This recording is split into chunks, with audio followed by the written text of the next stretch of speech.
ورحمة الله وبركاته. أعوذ بالله من الشيطان الرجيم. بسم الله الرحمن الرحيم. أعوذ بالله من الشيطان الرجيم. بسم الله الرحمن الرحيم. اللهم صل على سيدنا ونبينا وشفيعنا وحبيبنا مولانا محمد وعلى آله وأصحابه وبارك وسلم. আলহামদুলিল্লাহ, সমস্ত তারিফ ও প্রশংসা সে মহান আল্লাহ তাআলার জন্য। তারপরে আল্লাহ তাআলা যে নবীজির ওসিলায় আমাদেরকে এ বিশ্ব জগতে পাঠিয়েছেন, সে নবীজির ওপরে শত কোটি দরুদ ও সালাম বর্ষিত হোক। সকলে বলেন যে আল্লাহুম্মা আমিন। সাল্লাল্লাহু আলাইহি ওয়াসাল্লাম। অন্যান্য নবী আলাইহিস সালাম গণের আমাদের নবীজির উম্মত হওয়ার জন্য দোয়া করেছিলেন। আমরা দোয়া না করলেও তিনি যে আমাদেরকে মেহেরবানি করে এ নবীজির উম্মত করে পাঠিয়েছেন, সেজন্য আল্লাহর কাছে শুকরিয়া আদায় করি। বলেন আলহামদুলিল্লাহ। হযরত নবী করিম সাল্লাল্লাহু আলাইহি ওয়াসাল্লামের জীবনের আমি গত পর্বে 20 পর্ব আলোচনা করেছিলাম। আজকে আমি ইনশাআল্লাহ নবী করিম সাল্লাল্লাহু আলাইহি ওয়াসাল্লামের জীবনের পর্ব 21 নম্বর আলোচনা করছি। 1 নম্বর আসআদ বিন জুররা। ইনি খাজরাজ গোত্রের বনি নজ্জার শাখা সম্ভূত। ইনি সর্বপ্রথম মদিনায় জুমার নামাজ অনুষ্ঠানের ব্যবস্থা করেন। হিজরতের কয়েক মাস পরই তিনি ইন্তেকাল করেন। ইনি সর্বপ্রথম মদিনার গোরস্থান জান্নাতুল বাকিতে সমাধিস্থ হন। সুবহানাল্লাহ। 2 নম্বর রাফে বিন মালিক। ইনি উহুদ যুদ্ধে শহীদ হন। বিগত 10 বছরের কোরআনের যে অংশ নাজিল হয়েছিল, রাসূলুল্লাহ সাল্লাল্লাহু আলাইহি সাল্লাম প্রথম সাক্ষাতে কোরআনের সে অংশটুকু রাফে বিন মালিকের হাতে সমর্পণ করেন। মদিনায় গমন করে স্থানকাল পাত্র অনুসারে তিনি মদিনাবাসীদের নিকট কোরআন প্রচার করতেন। 3 নম্বর আবুল হাইসাম বিন তাইয়েহান। ইসলাম গ্রহণের পর প্রতিটি জিহাদে শরীক ছিলেন। হিজরি 20 বা 21 সনে ইন্তেকাল করেন। 4 নম্বর কুতবা বিন আমির। 5 নম্বর আউফ বিন হারিস। 6 নম্বর জাবের বিন আবদুল্লাহ। 7 নম্বর উকবা বিন আমির। 8 নম্বর আমর বিন আবদে হারিসা। ঐতিহাসিকদের কেউ কেউ এ তালিকায় 6 জনের নাম উল্লেখ করেছেন, আবার কেউ কেউ ইসলাম গ্রহণ অনুষ্ঠানে উপস্থিত 8 জনের নামই উল্লেখ করেন। যারা 6 জনের নাম উল্লেখ করেছেন তারা আসআদ বিন জুররা ও আবুল হাইসামের নাম উল্লেখ করেন নাই, কারণ এই 2 জন আগে থেকে মক্কা শরীফে উপস্থিত ছিলেন। আকাবার প্রথম বায়াত।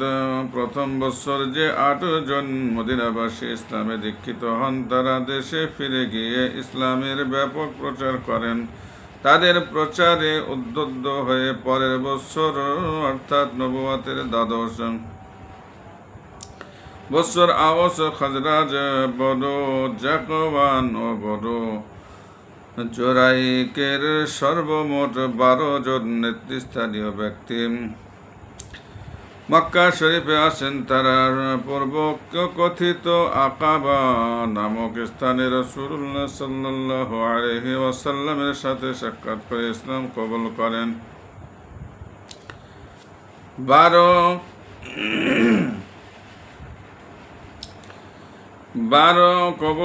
12 প্রতিনিধির আকাবায় ইসলাম গ্রহণের এ ঘটনাকে ইতিহাসে আকাবার প্রথম বায়াত শপথ নামে অভিহিত করা হয়েছে। এই 12 মুসলিম কিছুদিন মক্কায় রাসূলুল্লাহ সাল্লাল্লাহু আলাইহি সাল্লামের সান্নিধ্যে অবস্থান করে স্বদেশে গমনে উদ্যত হন। বিদায় বেলায় তারা হযরতকে বললেন, কোরআন শিক্ষা দিতে পারেন এমন একজন লোককে আমাদের সাথে দিতে পারলে ভালো হতো। আমরা তার নিকট কোরআন শিখতে পারতাম। তাদের আবেদন ক্রমে রাসূলুল্লাহ সাল্লাল্লাহু আলাইহি ওয়াসাল্লাম হযরত মুসআব বিন উমাইর রাদিয়াল্লাহু তাআলা আনহুকে মদিনাবাসী মুসলমানদের সঙ্গে দিলেন। মদিনায় মুসআবের ইসলাম প্রচার রাসূলুল্লাহ সাল্লাল্লাহু আলাইহি ওয়াসাল্লামের আদেশ ক্রমে হযরত মুসআব বিন উমাইর রাদিয়াল্লাহু তাআলা আনহু মদিনাবাসী 12 মুসলিমের সাথে তথায় গমন করেন। তিনি মদিনায় গমন করে হযরত আসাদ বিন জুররা রাদিয়াল্লাহু তাআলা আনহু এর গৃহে অবস্থান করতে থাকেন। পরন্তু কোরআনী শিক্ষার প্রভাবে মদিনাবাসী মুসলিমদের মাঝে এক নতুন জীবনের উন্মেষ ঘটে। তাদের জীবনাচরণ শত্রু মিত্র নির্বিশেষে সকলের নিকট প্রিয় হয়ে ওঠে। মুসলিমে ও মুসলিমের চরিত্র প্রভাবের লোকচক্ষুর অন্তরালে ক্রমে ইসলাম মদিনাবাসীর অন্তরে প্রতিষ্ঠা লাভ করে যাচ্ছিল। ক্রমে ক্রমে মানুষজন ইসলামের সুশীতল ছায়াতলে আশ্রয় নিতে থাকে। হযরত মুসআব বিন উমাইর রাদিয়াল্লাহু তাআলা আনহু উহুদ যুদ্ধে শহীদ হন। ইন্না লিল্লাহি ওয়া ইন্না ইলাইহি রাজিউন।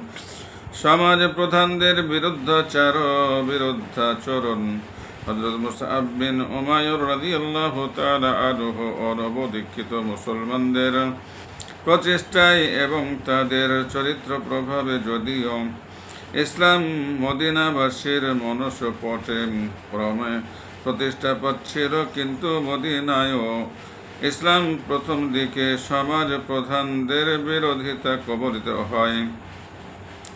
মদিনার মুসলমানগণ ইসলামের ইতিহাসে আনসার নামে পরিচিত।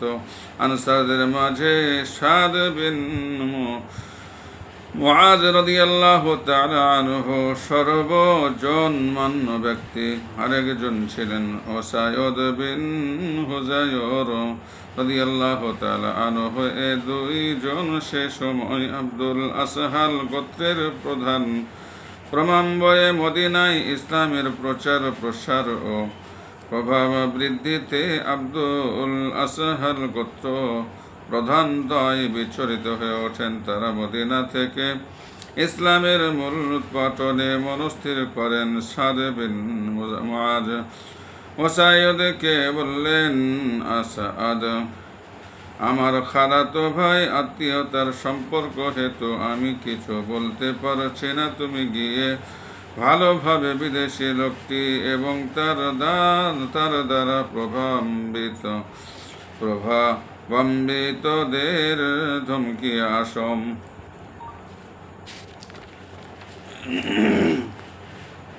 উসাইদ পূর্ব হতে হযরত মুসআব বিন উমাইর ও আসাদ বিন জুররার কার্যক্রমের প্রতি ক্ষিপ্ত হয়েছিলেন।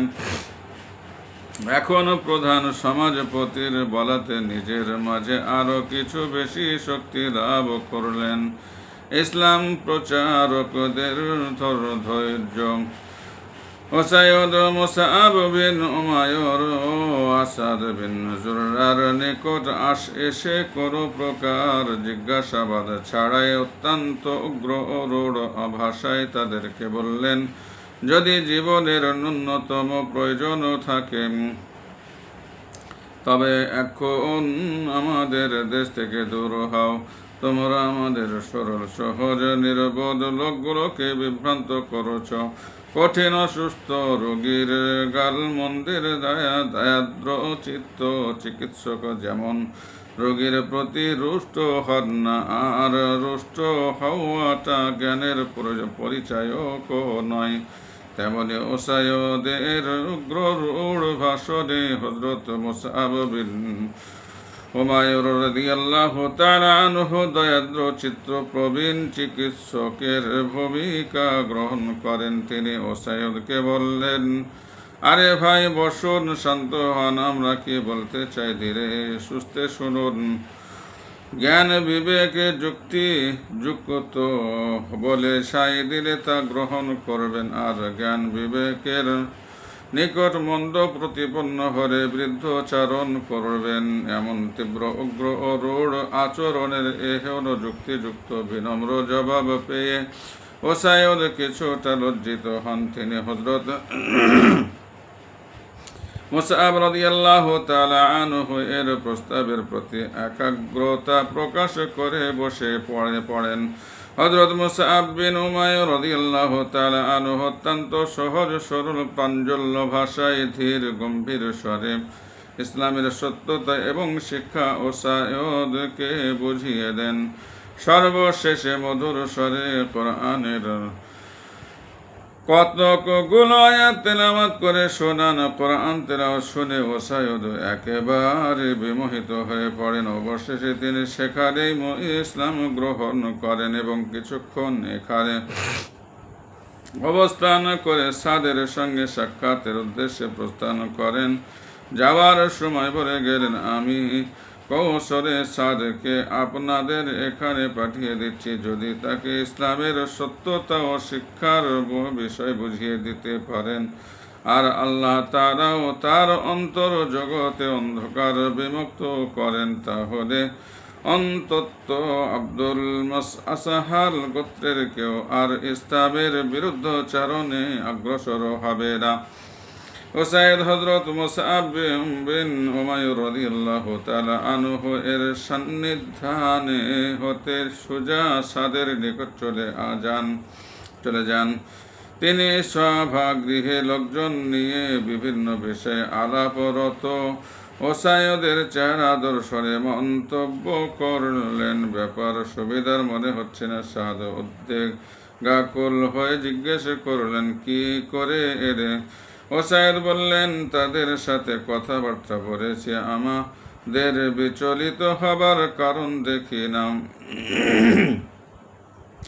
তাদেরকে নিষেধও করেছিলাম, তারা বলল, আপনি যা বলবেন সে মতোই কাজ হবে। পথে এসে শুনলাম বনি হারিসা আসাদকে হত্যা করতে অস্ত্রশস্ত্রে সজ্জিত হয়ে বের হয়েছে। উদ্দেশ্য আসাদকে হত্যা করে আপনাকে অপদস্থ করা, কেননা আসাদ আপনার খালাতো ভাই, এজন্যই এই ব্যবস্থা। উল্লেখিত রূপ স্পষ্ট জবাবে সাদ বিন মুসআব অসন্তুষ্ট হয়ে বললেন, তুমি তো দেখছি কিছু করে আসতে পারো না, এদিকে আরেক বিপদের সংবাদ দিলে। তিনি অনতিবিলম্বে অস্ত্র হাতে হযরত মুসআব রাদিয়াল্লাহু তাআলা আনহু এর নিকট গমন করেন। মুখে উগ্র কঠোর ভাষা আর গালাগাল, হাতে উলঙ্গ তরবারি আসাদকে উদ্দেশ্য করে বললেন, খালাতো ভাই বলে নতুবা এতক্ষণে তোমার মস্তকটা ভূমিতে গড়াগড়ি যেত। আমাদের নির্বোধ সহজ সরল লোকগুলোকে বিভ্রান্ত করার একই ফন্দি আটা হচ্ছে। সুবিজ্ঞ প্রচারক হযরত মুসআব রাদিয়াল্লাহু তাআলা আনহু সাদকে আর বেশি দূর অগ্রসর হতে না দিয়ে পূর্বরূপ কৌশল প্রয়োগে নরম করে ফেললেন। কিছুক্ষণ আলাপ আলোচনা এবং ইসলামের সত্যতা শিক্ষা সম্পর্কে অবগতি লাভ ও কোরআন তেলাওয়াত শুনে তৎক্ষণাৎ ইসলাম গ্রহণ করেন। সুবহানাল্লাহ। আব্দুল আসহাল গোত্রের ইসলাম গ্রহণ ওসা ইয়াসেরেব তথা মদিনায় একটা নতুন ধর্মমত খুব জোরে সরে প্রচারিত হচ্ছে। এ নিয়ে তত্র একটা আলোচনাও অহরহ চলছে। আসহাল গোত্রপতি সাদ কি করে আসেন তা জানার আগ্রহে সবাই মজলিস গৃহে অপেক্ষমান।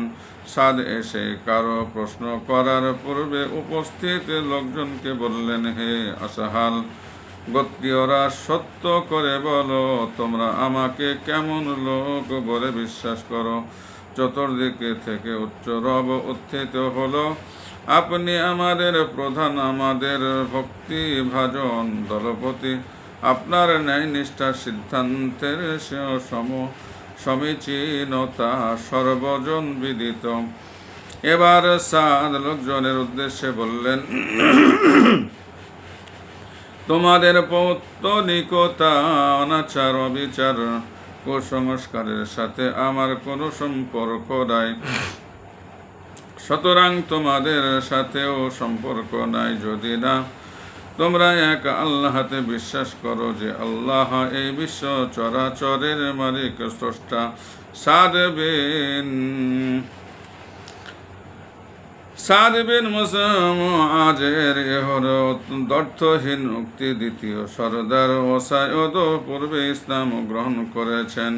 আসাদ বিন জুররা রাদিয়াল্লাহু তাআলা প্রমুখ সেখানে উপস্থিত। সেদিনই আব্দুল আসহাল গোত্রের সব নরনারী তাদের প্রধান দ্বয়ের পদাঙ্ক অনুসরণ করে ইসলামের সুশীতল ছায়াতলে আশ্রয় গ্রহণ করেন। সুবহানাল্লাহ। হযরত মুসআব রাদিয়াল্লাহু তাআলা আনহু ও তার সহযোগী সতীর্থগণের প্রচারণার ফলে মাত্র কয়েক মাসের মধ্যে মদিনার প্রায় প্রতিটি গোত্রে ইসলাম স্থান করে নেয়। মেরাজুন নবী সাল্লাল্লাহু আলাইহি ওয়াসাল্লাম, মেরাজের সময়কাল ও প্রয়োজনীয় বিশ্লেষণ। নবুয়াতের ১২ বর্ষের রজব মাসের ২৬ তারিখ দিবাগত ২৭ তারিখে সোমবার রাতে মেরাজ সংঘটিত হয়। এটি হাফেজ আব্দুল গনি মাকদেশীর অভিমত এবং এই অভিমতের ওপরই আমল হয়ে আসছে। ইসলাম জোহরির মতে, ইমাম জোহরির মতে নবুয়াতের ৫ম বর্ষে মেরাজ সংঘটিত হয়েছে। তারিখে ইসলাম গ্রন্থ প্রণেতা মাওলানা আশেকে ইলাহির মতে যখন মেরাজ সংঘটিত হয় তখন রাসূলুল্লাহ সাল্লাল্লাহু আলাইহি সাল্লাম বয়সে ৫১ বছর ৮ মাস ২০ দিন। মহান আল্লাহ রাব্বুল আলামিন পবিত্র কোরআনের সূরা বনী ইসরাঈলের প্রথম আয়াতে মেরাজের ঘটনার প্রতি ইঙ্গিত করেছেন। কোরআনে একে ইসরা নামে অভিহিত করা হয়েছে। ইসরা বলা হয় রাতের ভ্রমণকে, যেহেতু মেরাজ রাতের বেলায় সংঘটিত হয়েছে তাই আল্লাহ তাআলা ইরশাদ করেন, সুবহানাল্লাযী আসরা বিআবদিহি লাইলাম মিনাল মাসজিদিল হারামি ইলাল মাসজিদিল আকসাল্লাযী বারাকনা হাওলাহু লিনুরিয়াহু মিন আয়াতিনা ইন্নাহু হুয়াস সামিউল বাসীর। অর্থ, পবিত্র সেই সত্তা যিনি তার বান্দাকে রাতের সামান্যতম অংশে মসজিদে হারাম থেকে মসজিদে আকসা পর্যন্ত ভ্রমণ করিয়েছেন, যার চতুর্পার্শ্বে আমি বরকত দান করেছি, এজন্য যে আমি তাকে আমার নিদর্শন সমূহ হতে কতিপয় নিদর্শন দেখাবো। নিশ্চয়ই তিনি আল্লাহ সর্বশ্রোতা ও সর্বদ্রষ্টা। বাইতুল্লাহ শরীফ হইতে বাইতুল মুকাদ্দাস পর্যন্ত ভ্রমণের অকাট্য প্রমাণ দ্বারা প্রমাণিত। কোরআনে এই ভ্রমণকে ইসরা বলে বলা হয়েছে। ইসরা শব্দের অর্থ রাতে ভ্রমণ করানো, আর লাইলাম বলে রাসূলুল্লাহ সাল্লাল্লাহু আলাইহি সাল্লামকে সারা রাত নয় বরং রাতের কিছু অংশেই ভ্রমণ করানো বোঝানো হয়েছে। সুতরাং মেরাজ ভ্রমণের প্রথম অংশ অর্থাৎ ইসরা রাতের ভ্রমণ যা মক্কা শরীফ থেকে বাইতুল মুকাদ্দাস পর্যন্ত অনুষ্ঠিত হয়েছে তা কোরআন দ্বারা প্রমাণিত। অতএব মেরাজের এই অংশে এই অংশ অস্বীকার করা কুফরি বাইতুল মুকদ্দাস থেকে আসমান আরশ প্রভৃতি ভ্রমণ হাদিস দ্বারা প্রমাণিত। মেরাজের এই অংশ অস্বীকারী ফাসেক বেদাতি বলে সাব্যস্ত হবে। সার কথা, মক্কা শরীফ হতে বাইতুল মুকদ্দাস পর্যন্ত এই অংশ ইসরা এবং বাইতুল মুকদ্দাসের পরে আসমান আরশ প্রভৃতি ভ্রমণ মেরাজ নামে অভিহিত হয়েছে। পরবর্তীকালে উভয়ের পার্থক্য মিটে গিয়ে এ ভ্রমণ মেরাজ বলেই অভিহিত হতে থাকে। মেরাজ সম্পর্কিত বিস্তারিত আলোচনা। যাই হোক, এখানে শেষ করলাম। আমার জন্য দোয়া করবেন, আমি আপনাদের জন্য দোয়া চাই। আসসালামু আলাইকুম ওয়া রাহমাতুল্লাহি ওয়া বারাকাতুহু।